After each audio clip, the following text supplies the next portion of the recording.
Please subscribe कीजिए cooking with sir Syed को और मेरी न्यू और लेटेस्ट वीडियो देखने के लिए बेल आइकन को ज़रूर क्लिक कीजिए। ये बिल्कुल फ्री है। Thank you. बिस्मिल्लाहिर्रहमानिर्रहीम। अस्सलाम वालेकुम फ्रेंड।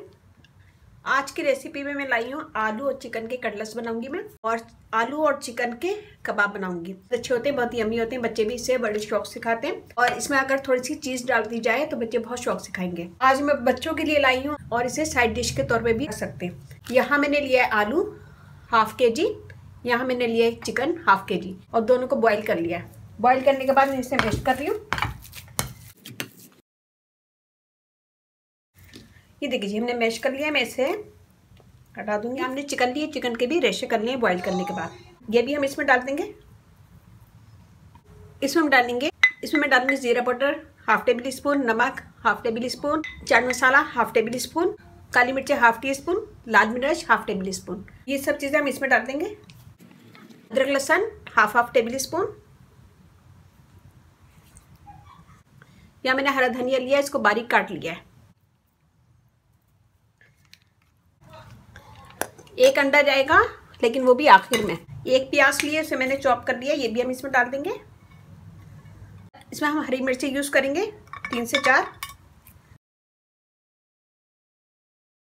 आप लोग मिर्ची वगैरह अपनी मर्जी से डालिएगा।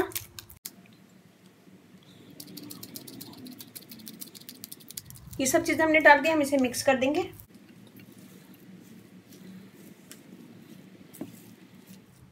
इसमें मैं डालूंगी पार्मेजान चीज। ये ऑप्शनल है, अगर आप लोग को पसंद है तो डाल दीजिएगा। 3 से 4 टेबल स्पून। और यहाँ मैंने अंडा लिया है। अंडे में हम डालेंगे थोड़ा सा नमक। यहाँ लिए हमने ब्रेड क्रम्ब, इसे एक बाउल में निकाल लेंगे और इसे भी साइड में रख देंगे। ऐसे टिक्के बना लेंगे। इसे डिप करेंगे अंडे में, फिर इसमें लगाएंगे ब्रेड क्रम्ब। अच्छे से लगा लेंगे और इसे एक साइड में रख देंगे। और अगर आप चाहें तो इसमें मोज़रेला चीज भी डाल सकते हैं। ये देखिए जैसे बनाए, इसके ऊपर चीज रख दें।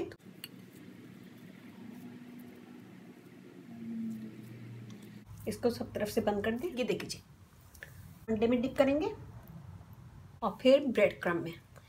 और आप चाहें तो इसको छोटा भी बना सकते हैं और बड़े भी, आपकी मर्जी है। आप जिस साइज़ का बनाना चाहें बना सकते हैं। आप चाहें तो चीज़ वाला बनाएं, चाहें तो बगैर चीज़ का। तो मैं थोड़ी सी चीज़ डाल के बना लूँ।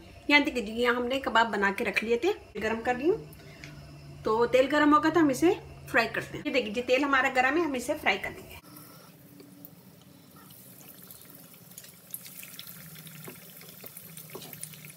जब एक तरफ से हो जाएगा तो हम इसे पलट देंगे। इसे पलट देंगे।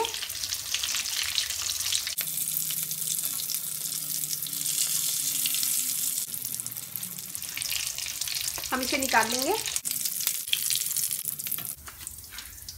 ये देखिए हमने निकाल लिया है। मैंने इसको थोड़े से पुदीने के साथ सर्व किया। ये देखिए बहुत अच्छा ज़बरदस्त बना है। इसे आप बनाइएगा इसे इसी स्टाइल में और अपना फीडबैक लाजमी दीजिएगा। अच्छी लगे वीडियो ज़रा सी भी तो थम्स अप कीजिएगा, कमेंट दीजिएगा। मेरी वीडियो को अपनी फैमिली फ्रेंड में शेयर कीजिएगा। मेरा फेसबुक पेज है उसे लाइक कीजिएगा, कुकिंग विद सर सैयद। वहाँ पे भी बहुत सारी वीडियो अपलोड है, वो भी देखेगा। व्हाट्सअप नंबर भी डिस्क्रिप्शन बॉक्स में दे दूँगी। अगर आपको कोई क्वेश्चन है तो वहाँ पे मुझे कमेंट्स करें, मैं इंशाल्लाह आंसर दूंगी। तो वीडियो ज़रा सी पसंद आए तो अपनी फैमिली फ्रेंड में शेयर कीजिएगा, लाइक कीजिएगा, कमेंट दीजिएगा। और मुझे आपके लाइक का कमेंट्स का भी इंतजार रहते तो लाइक कीजिएगा, कमेंट दीजिएगा और अपनी फैमिली फ्रेंड में शेयर कीजिएगा। ज़रा सी पसंद आए तो शेयर ज़रूर कीजिएगा। और इसके साथ ही मुझे इजाज़त दी। इंशाल्लाह बहुत जल्दी नई वीडियो के साथ हाजिर होंगी। अपने घर वालों का, अपने पेरेंट्स का बहुत ज़्यादा ख्याल रखिएगा, दुआओं में याद रखिएगा। अल्लाह हाफिज़।